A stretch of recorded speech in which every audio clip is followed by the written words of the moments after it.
Hi guys, welcome back to our channel. இன்றைக்கி நம்ம வீடியோவில் ஈஸியான ஒரு லஞ்ச் ரெசிபி எப்படி பண்ணுறதுன்னு பார்க்கலாம். வாங்க வீடியோக்குள்ளே போகலாம்.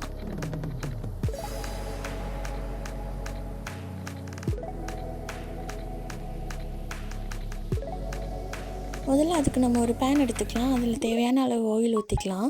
அப்புறம் அதில் கடுகு உளுத்தம் பருப்பு போட்டு அது நல்லா பொட்டுனதுக்கப்புறம்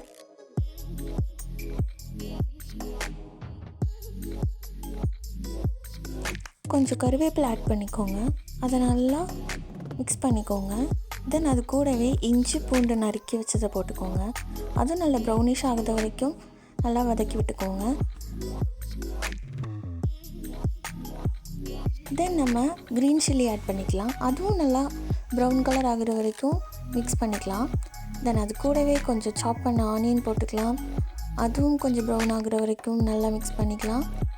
தென் இது எல்லாமே ஆனதுக்கப்புறம் டொமேட்டோ ஆட் பண்ணி அதுவும் நல்லா மிக்ஸ் பண்ணிக்கோங்க. தென் இது கூட நம்ம எடுத்து வச்சுருக்க மசாலா எல்லாம் ஆட் பண்ணிக்கலாம். மசாலா என்னென்ன ஆட் பண்ணியிருக்கேன்னு டிஸ்கிரிப்ஷனில் கொடுக்குறேன், நோட் பண்ணிக்கோங்க. தென் அதோட பச்சை வாசனை போகிற வரைக்கும் நல்லா மிக்ஸ் பண்ணிக்கோங்க. அப்புறம் தேவையான அளவு தண்ணி ஊற்றி இதை நல்லா மிக்ஸ் பண்ணிக்கலாம்.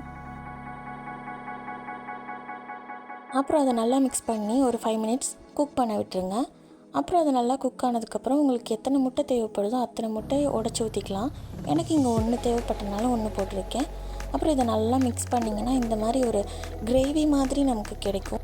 அது கூடவே உங்களுக்கு தேவையான அளவு சாதத்தை மிக்ஸ் பண்ணிக்கோங்க. உங்களுக்கு எவ்வளோ தேவைப்படுதோ அவ்வளோ சாதத்தை எடுத்து மிக்ஸ் பண்ணி கொஞ்சம் கொத்தமல்லி தலையும் போட்டு நல்லா மிக்ஸ் பண்ணி ஒரு 5 to 6 மினிட்ஸ், மேக்ஸிமம் ஒரு 10 மினிட்ஸ் நல்லா மிக்ஸ் பண்ணிக்கோங்க.